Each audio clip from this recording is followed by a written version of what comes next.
I was 27 years old when I lost everything. My career gone, relationships shattered, bank account empty, self-worth non-existent. I found myself sitting on the floor of an unfurnished apartment, wondering how someone with so much potential could end up with so little to show for it.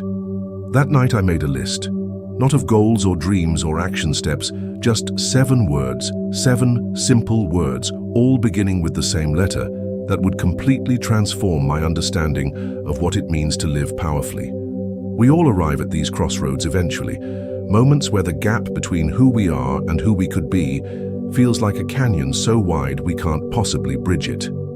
According to research from Harvard Business School, 76% of adults report feeling stuck in at least one major area of their lives. 3 out of 4 of us, looking across that canyon, believing the other side is somehow reserved for special people. Extraordinary people, people unlike us. But what if that's fundamentally untrue? What if the power to transform our lives isn't about having special talents or extraordinary luck? What if it's about understanding and implementing a specific framework of principles that anyone, yes, anyone can access? My name is Alex Rivera, and I've spent the last decade studying individuals who've made remarkable transformations in their lives. Not celebrities or billionaires, but ordinary people who somehow managed to harness extraordinary power.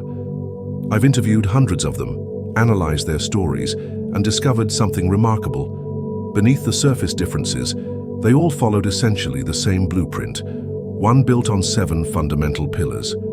Today I'm going to share that blueprint with you. Not because I'm special, but because I was once where many of you might be now, standing at the edge of that canyon wondering if there's any way across. There is, and it begins with a single word: decision. What does it mean to live powerfully? Not power over others, that's control. Not power through others, that's influence. I'm talking about power from within, the ability to direct your own life with intention and purpose. So here's the question that will guide our journey today. How can we construct lives of authentic power, the kind that doesn't depend on external validation or circumstances, but emerges from within? This question matters because we're living in an age of unprecedented external forces, competing for control of our attention, our beliefs, and ultimately, our actions. The average person makes approximately 35,000 decisions every day, yet research suggests only about 120 of those are made consciously. The rest? Automatic responses to stimuli we barely notice. Real power begins when we reclaim those automatic spaces, and this framework of 7 pillars, what I call the 7 Ds, provides the blueprint for doing exactly that. It's not about dominating others, it's about mastering yourself, and that journey begins with understanding that true power is always an inside job. Before we dive into the framework itself, let's acknowledge the status quo. Most people live what Thoreau might call lives of quiet desperation, going through motions, reacting to circumstances, drifting through decades without ever fully engaging with the profound opportunity that is human existence. I know because I lived that way for years. On the surface, everything looked fine. Good job, nice apartment, active social life. But beneath that carefully curated exterior was a profound emptiness, a sense that I was simply playing a role I'd been assigned rather than authoring my own story. Sound familiar to anyone? We've been conditioned to believe that power comes from external sources: titles, wealth, followers, likes. We chase these symbols of power while feeling increasingly powerless in our own lives. It's the great paradox of modern existence. When I began interviewing people who had broken free from this pattern, I expected to find diversity in their approaches. Instead, I found remarkable consistency. Whether they were overcoming addiction, building businesses from nothing, transforming their health, or reinventing themselves after tragedy, they all followed a similar path. That path isn't about having special talents or advantages. One of the most powerful transformations I documented was from a woman who was homeless, addicted to substances, and had lost custody of her children. Today, she runs a non-profit that has helped thousands of women reclaim their lives. Another was a man who spent 17 years in prison before building a multi-million-dollar business that employs formerly incarcerated individuals. What these stories taught me is that power isn't something we're given, it's something we claim. And we claim it by implementing 7 fundamental principles that form the foundation of a life directed by purpose rather than circumstance. This journey through the 7 Ds isn't just theoretical, it's a practical pathway that anyone can follow. It's the difference between being a passenger in your life and taking the wheel, and today I invite you to take that wheel with me. The framework I'll share today is built around 7 pillars, 7 words that all begin with the letter D. This isn't just a convenient mnemonic, it represents a developmental progression, each D building upon the one before it. Think of these pillars as the load-bearing structures that support a powerful life: decision, desire, discipline, development, direction, definition, dignity. Together they form an architecture of personal power, one that can withstand the storms of circumstance and the earthquakes of change. Throughout this talk, I'll return to the metaphor of architecture, because building a powerful life is, in essence, an act of construction. Just as every great building begins with a foundation, continues with structural elements, and culminates in defining features, so too does a powerful life follow a blueprint of intentional development. The beauty of this framework is that it's both sequential and cyclical. While each pillar builds upon the previous one, we also return to each principle throughout our lives, reinforcing and deepening our understanding as we grow. This isn't a one-time checklist, it's a living system that evolves as we do. The moment you decide is the moment you rewrite your destiny. Neuroscience reveals something fascinating. The act of making a decision, a real, committed decision, triggers a cascade of neurochemical changes in our brains. When researchers at UCLA studied brain activity during decision-making processes, they found that decisive moments literally create new neural pathways. But here's what most people miss. A true decision isn't just choosing between options, it's cutting off alternatives. The word decision comes from the Latin decidere, literally meaning to cut off. When you decide, you eliminate all other possibilities. Think about it. How many decisions have you made that were actually just preferences or wishes?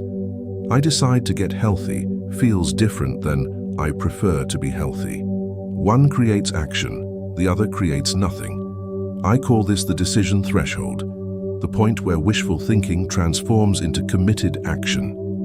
Everything in this framework begins here, because without crossing this threshold, nothing else matters. When was the last time you made a real decision? One that cut off all other possibilities and committed you fully to a path. Desire isn't just what you want, it's what wants to emerge through you. We're often told that desire is dangerous, something to be contained or controlled. But research from the field of positive psychology suggests the opposite. Authentic desire is the fuel for sustained motivation and meaning. Dr. Martin Seligman at the University of Pennsylvania found that people who align their goals with intrinsic desires, things they want for their own sake rather than for external rewards, show significantly higher levels of well-being and persistence than those motivated by extrinsic factors like money or status. The problem isn't that we desire too much, it's that we've lost touch with what we truly desire. We've confused wants, which are often socially programmed, with desires, which emerge from our authentic selves. I asked Sarah, a former executive who left her 6-figure job to become a wilderness guide, why she made such a dramatic change. For years, she told me, I was following someone else's map. When I finally got quiet enough to hear my own voice, I realized I'd been walking in the wrong direction my entire adult life. What would you do if you could distinguish between your conditioned wants and your authentic desires? Discipline isn't the enemy of freedom, it's the foundation upon which freedom is built. Most people view discipline as restriction, a necessary evil that constrains our natural impulses. But that's fundamentally backwards. Consider this.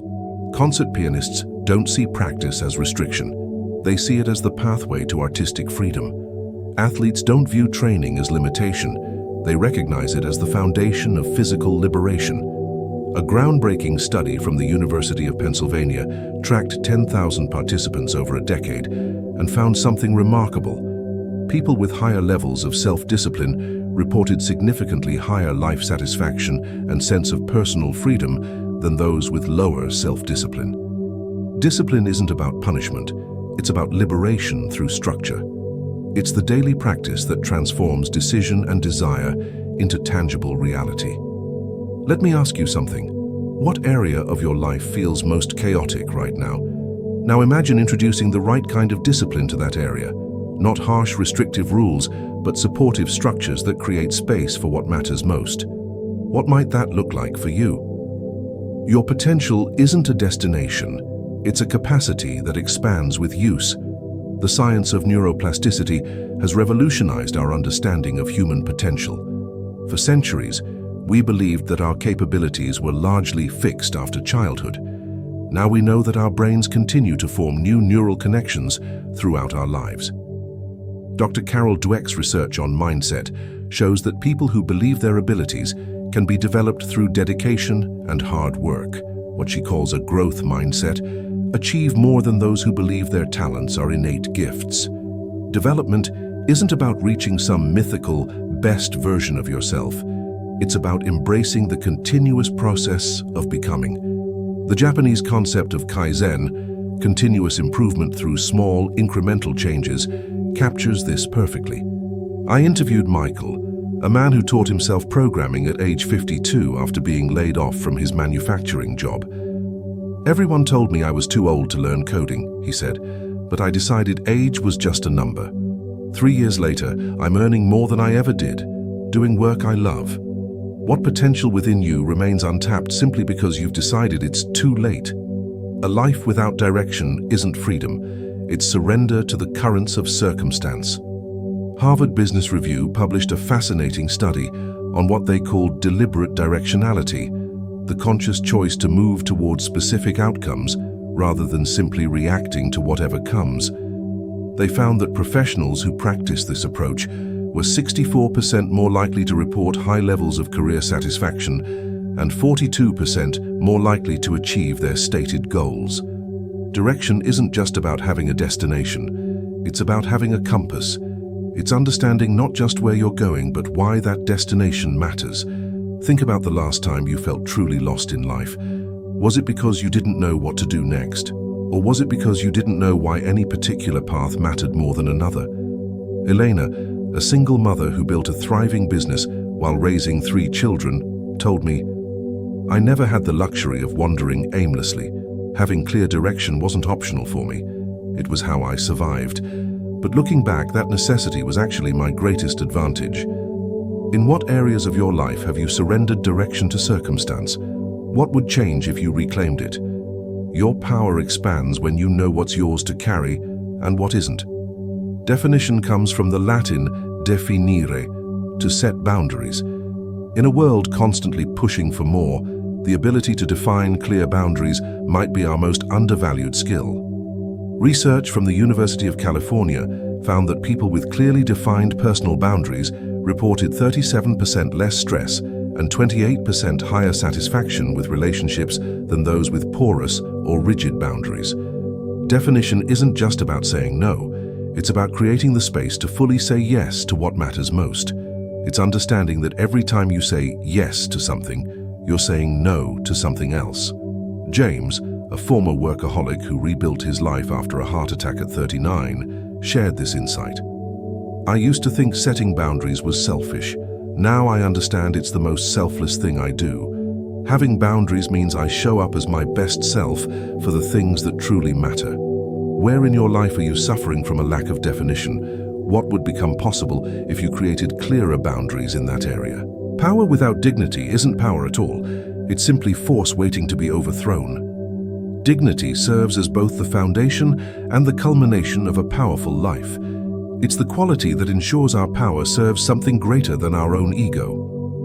A remarkable longitudinal study from Harvard followed 268 men for over 75 years to understand what creates a good life. The conclusion: the single strongest predictor of well-being wasn't wealth, career success, or even physical health. It was the quality of relationships. And quality relationships, the researchers found, are built on mutual dignity. Dignity isn't just about respecting yourself. It's about honoring the inherent worth in every person you encounter.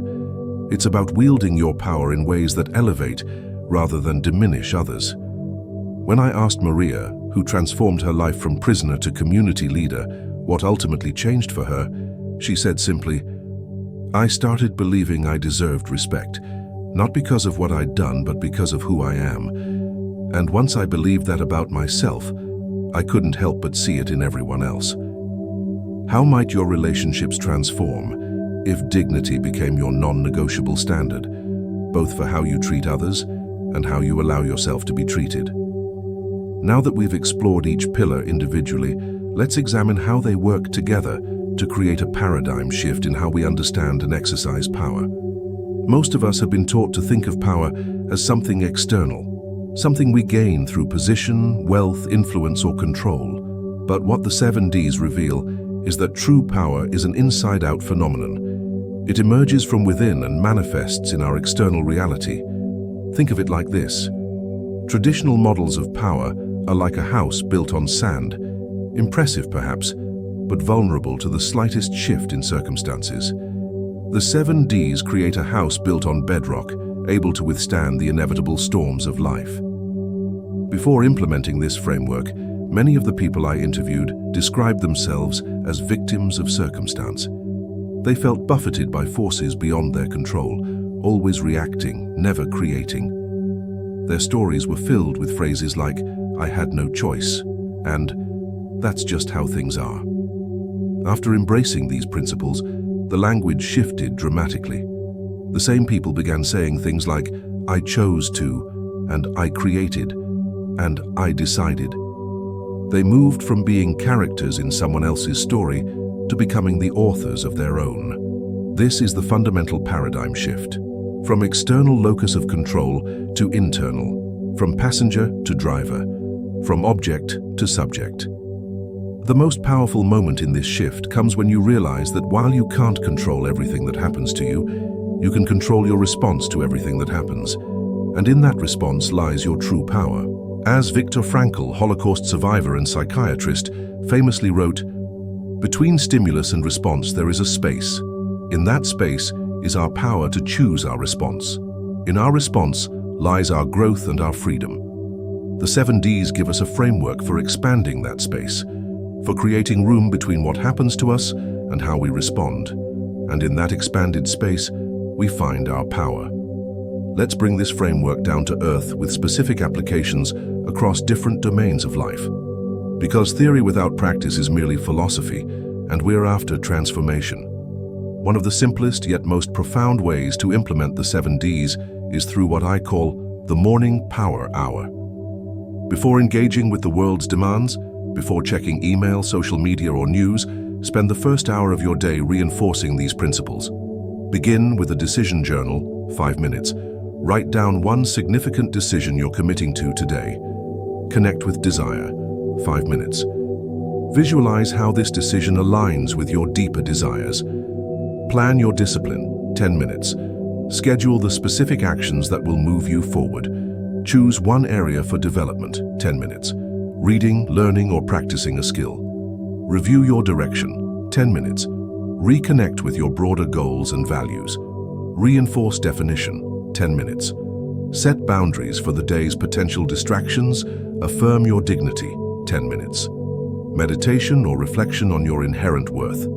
Research from the University of Pennsylvania found that people who implement a structured morning routine report 23% higher productivity and 31% greater sense of purpose throughout their day. For leaders and teams, the 7Ds provide a framework for assessing organizational health through what I call a power audit. Decision clarity. Does everyone understand how decisions are made and by whom? Desire alignment. Are individual motivations aligned with organizational purpose? Discipline systems. Are there supportive structures for accountability and execution? Development pathways. Is continuous growth built into everyday operations? Direction consensus. Is there clarity about where you're going and why it matters? Definition of roles. Are boundaries and responsibilities clearly articulated? Dignity practices. Does your culture honor the inherent worth of every person? Organizations that score highly across these dimensions consistently outperform their competitors in employee engagement, customer satisfaction, and financial performance. In our closest relationships, the 7Ds provide a structure for deeper connection through what I call the power conversation. Share a significant decision you've made or are considering. Express a genuine desire you hold for the relationship. Discuss one discipline you're working to strengthen. Acknowledge an area of development you see in your partner. Clarify direction for where you want the relationship to go. Define or redefine important boundaries. Affirm the dignity you see in each other. Couples who engage in structured conversations about these dimensions report significantly higher relationship satisfaction than those who don't. Whether applied individually, organizationally, or relationally, the 7Ds provide a practical framework for creating lives of authentic power. They work not because they're complicated, but because they address the fundamental elements of human experience that transcend circumstance, culture, and background. The question isn't whether this framework works. The evidence from thousands of transformations speaks for itself. The question is whether you're ready to apply it. Now, you might be thinking, this sounds too simple. If creating a powerful life were just about following 7 principles, wouldn't everyone be doing it? That's a fair question, and the answer has 2 parts. First, simple doesn't mean easy. The principles themselves are indeed simple. They can be understood by anyone. But implementing them requires courage, consistency, and commitment. As the saying goes, everyone wants transformation, but nobody wants to change.